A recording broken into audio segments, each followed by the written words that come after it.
घरामधल्याच काही गोष्टी वापरून इतका सुंदर रिझल्ट जेव्हा आपल्याला भेटतो आणि त्या वस्तू जेव्हा नॅचरली असतात त्यांचा आपल्याला कोणताही साईड इफेक्ट होत नाहीत, पण आपल्याला ही प्रोसेस काय करायची आहे तर चला पाहूयात। आता सणासुदीबरोबर लग्न समारंभांचे दिवस चालू होत आहेत। अशा वेळेस आपण सुंदर मेकअप करणं आणि छान छान दिसणं साहजिकच आहे, पण त्या अगोदर आपल्याला हा मेकअप सेट होण्यासाठी चेहऱ्याचं काहीतरी करावं लागणार आहे। तर काय करायचं आहे तर चला पाहूयात। चेहऱ्याचं क्लीनअप करण्यासाठी किंवा गोल्ड फेशियल करण्यासाठी आपण बऱ्याच वेळा पार्लरचा रस्ता धरत असतो, पण आता त्याची काहीच गरज नाही। नमस्कार, पुन्हा एकदा स्वाती स्टाईल मध्ये मनापासून स्वागत। आज आपण बघणार आहोत चेहऱ्याचं घरगुती गोल्ड फेशियल कसं करायचं आणि तेही अगदी 0 रुपयामध्ये। तर चला पाहूयात। तुम्ही चेहऱ्यासाठी कोणतीही प्रोसेस करत असाल, फेशियल असो किंवा क्लीनअप, त्यावेळी तुम्हाला अशा प्रकारे केस व्यवस्थित बांधून घेणं गरजेचं आहे। मी क्लिपने सुद्धा समोरचे केस सिक्युअर केलेले आहे, जे की माझ्या प्रोसेसमध्ये येऊन अडकू नयेत, तुटू नयेत। त्यानंतर बघा, मी तुम्हाला माझा चेहरा दाखवते की ज्याच्यावरती टॅन झालेला आहे, थोड्या प्रमाणात पिंपल सुद्धा आलेले आहेत आणि हे आपल्याला अगदी घरगुती छान प्रकारे रिमूव्ह करायचे आहे। त्यासाठी मी करणार आहे स्टेप 1। स्टेप 1 साठी मी घेतलेलं आहे ते कच्चं दूध। तुम्हाला कच्चं दूधच घ्यायचं आहे आणि त्यासोबत घेतलेला आहे हा कॉटन पॅड। कच्चं दूध हे आपल्या स्किनला छान प्रकारे क्लीन करतं, जे चेहऱ्यावरती धूळ साचलेली आहे, घाण आहे ते क्लीन करतं, त्याचबरोबर चेहरा छान उजळ बनवतं। म्हणून आपल्याला कच्च्या दुधाचा वापर करायचा आहे। आणि जेव्हा हे आपण दूध लावत असतो कॉटन पॅडने, जेव्हा स्किन क्लिअर करत असतो, अशा वेळेस छान प्रकारे मसाज सुद्धा होत असतं। आता बघा, मी जेव्हा स्किनला दूध लावते त्यावेळेस मसाज सुद्धा करून घेते कॉटन पॅडने, आणि मसाज करताना वरच्या दिशेने अशा पद्धतीने मसाज करते। जे गालांवरचा मसाज आहे तो आपल्याला अशा वरच्या दिशेने करायचा आहे। आता इथे एक मला पिंपल आलेला आहे, पिंपलला बिलकुल हात नाही लावायचा।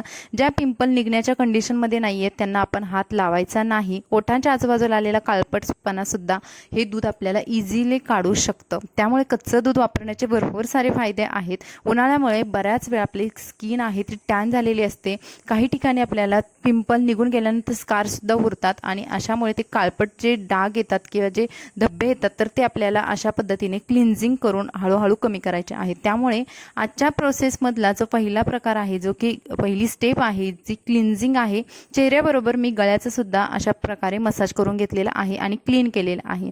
आता छान प्रकारे क्लीन झाल्यानंतर तुम्ही बघाल कॉटन पॅड सुद्धा किती काळपट झालेला आहे। चेहरा स्वच्छ धुवून घ्यायचा। या प्रोसेससाठी तुम्ही 5 मिनिटं सुद्धा आरामशीर देऊ शकता आणि चेहरा स्वच्छ झाल्यानंतर पुन्हा आपण करणार आहोत स्टेप 2।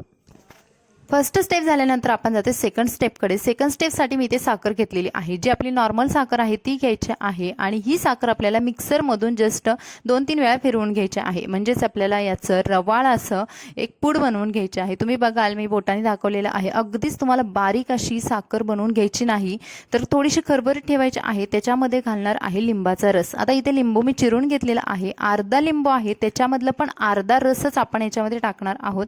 तर साखर तुम्ही साधारणतः 1 ते 1.5 चमचा घेऊ शकता आणि त्यामध्ये तुम्ही अर्धा लिंबाचा रस सुद्धा थोड्या प्रमाणात घेऊ शकता। त्यानंतर अर्धा चमचा मध घ्यायचं आहे।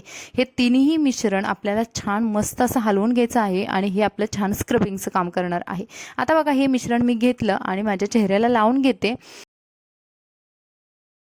यामध्ये वापरणारा जो हनी आहे, मध आहे, तो आपल्या चेहऱ्यासाठी हायड्रेशनचं काम करतं। उन्हाळ्यामध्ये भरपूर प्रमाणात आपल्या चेहऱ्यात जे पाणी आहे घामावाटे खूप कमी झालेलं असतं, त्यामुळे हायड्रेशन करण्याचं, नरिश करण्याचं काम हे मध करत असतं। त्यानंतर त्याच्यामध्ये वापरलेलं जो लिंबाचा रस आहे, याचे तर भरपूर सारे फायदे आहेत। प्रत्येक मैत्रिणीला हे सुद्धा माहिती आहे की लिंबाचा रस हा खूप छान अँटी टॅनिंग एजंट आहे, जो की आपल्या चेहऱ्यावर चाललेलं टॅन आहे, जो काळपटपणा किंवा त्वचा उन्हामुळे जी काळी पडलेली आहे तर ते काढण्याचं काम हा लिंबाचा रस करत असतं। आपल्याला छान प्रकारे मसाज करायचे आहे आणि साखर सुद्धा, जे आपण रवाळ मिश्रण वापरलेलं आहे, जे चेहऱ्यावरती आलेले छोटे छोटे ब्लॅक हेड, व्हाईट हेड आहेत, तर ते काढण्याचं काम ही साखर सुद्धा करत असते।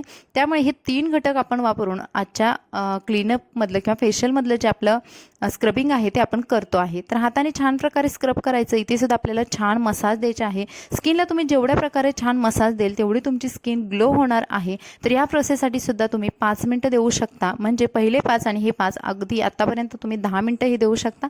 पुन्हा हा लिंबू जे उरलेला होतं, जे आपण रस काढून जे फेकलेलं लिंबू होतं, तर त्याच्यामध्ये सुद्धा रस उरलेला असतो, तो ओपन करून घ्यायचा। तुम्ही आहे असं डायरेक्ट लावू नका, कारण त्याचे काट आहे ते टोचतात। त्याऐवजी तुम्ही असं ओपन लिंबू करा आणि छान मसाज करून घ्या। ओठांची सुद्धा मसाज करून, ज्या काळवणलेले काळपट पडलेले ओठ सुद्धा बऱ्यापैकी पिंक होण्यासाठी, कव्हर होण्यासाठी याचा वापर होत असतो। चेहऱ्याबरोबर तुम्ही गळ्याचं सुद्धा लिंबूने मसाज करून घ्या।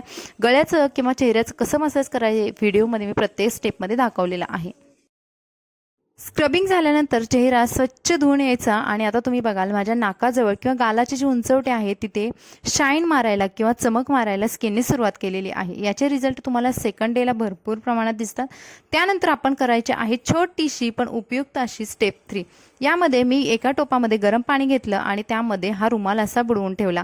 1 मिनिट बुडवून ठेवल्यानंतर रुमाल पूर्ण आपल्याला पिळून घ्यायचा आहे। थोडंसं हाताला भाजत असतं आपल्या किंवा चटका बसत असतो, तर त्यानंतर हा रुमाल आहे ते आपल्या चेहऱ्यावरती लावून घ्यायचा आहे। रुमाल लावल्यामुळे त्याच्या आतमध्ये जे गरम पाण्याची वाफ आहे, स्टीम आहे, चेहऱ्याला छान प्रकारे मिळते आणि जे आपले क्लोज झालेले, बंद झालेले जे चेहऱ्यावरचे पोर आहे, ज्यामध्ये घाण अडकलेली आहे, त्यामुळे स्किन आहे ती छान प्रकारे श्वास घेऊ शकत नाही, त्यावेळेस आपल्याला ही स्टेप करायची असते। यामुळे आपल्या चेहऱ्यावरचे पोर आहे ते ओपन होतात, स्किन छान प्रकारे श्वास घेते आणि लूज पोर झाल्यामुळे त्याच्यामध्ये अडकलेली घाण आहे किंवा जे पिंपल आहे जे निघण्याच्या कंडिशनमध्ये आहे ते सुद्धा अशा एखाद्या टूलने तुम्ही काढून घ्या। नाकाच्या आजूबाजूचे जे ब्लॅक हेड, व्हाईट हेड, काळे केस आहेत ते सुद्धा तुम्ही टूलने इझिली काढू शकता।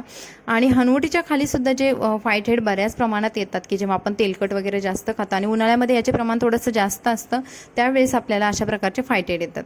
तर ते काढून घेतल्यानंतर आपल्याला करायचे आहे स्टेप 4। ही आपल्या आजच्या प्रोसेसमधली किंवा गोल्ड फेशियलमधली खूप छान प्रकारे किंवा वर्क करणारी स्टेप आहे, ज्यामध्ये मी वापरते अर्धा चमचा हळद आणि 1 चमचा मध। तर तुम्ही हे प्रमाण वाढवू सुद्धा शकता। 1 चमचा हळद, 2 चमचे मध घेऊन ही पेस्ट बनवू शकता। तर ही पेस्ट आपल्याला चेहऱ्यासाठी लावायची आहे। आता छान असं मिक्स करून झाल्यानंतर इथे आपण एकही थेंब पाण्याचा किंवा आणखी कोणत्या घटक वापरलेला नाही।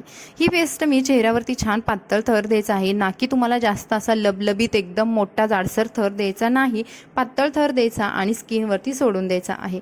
याच्यामध्ये वापरलेली हळद आहे जी की आपल्या सर्वांना माहिती आहे अँटी टॅनिंग, अँटी एजंटचं काम करत असते, जी की आपल्या चेहऱ्यावरती छान प्रकारे ग्लो देते। त्याचबरोबर स्किन व्हाईटनिंग, ब्राईटनिंग करण्यासाठी वापरलं जातं आणि हळदीने बऱ्यापैकी लवकरात लवकर तुमचं टॅनसुद्धा कव्हर होतं। तर ही जी पॅक बनवलेला आहे हा तो आपल्याला 15 मिनिटांसाठी चेहऱ्यावरती ठेवायचा आहे आणि आफ्टर 15 मिनिट्स तुम्ही बघू शकता चेहऱ्यावरचा पॅक आहे तर तुम्ही एखाद्या स्कार्फने किंवा एखाद्या कॉटनच्या रुमालने काढू शकता किंवा चेहरा तुम्ही डिरेक्टली धुवून सुद्धा घेऊ शकता। तर तुम्ही बघाल तुम्हाला चेहऱ्यावरती बऱ्याच प्रकारे चांगले रिझल्ट बघायला भेटतात आणि तुमची स्किन छान प्रकारे ग्लो करते।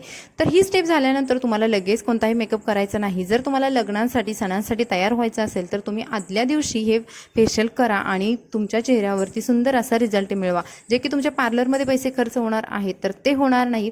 तर मैत्रिणींनो, आवडला असेल तर व्हिडिओ लाईक करा, चॅनलला सबस्क्राईब करा। भेटू नवीन व्हिडिओमध्ये, बाय बाय।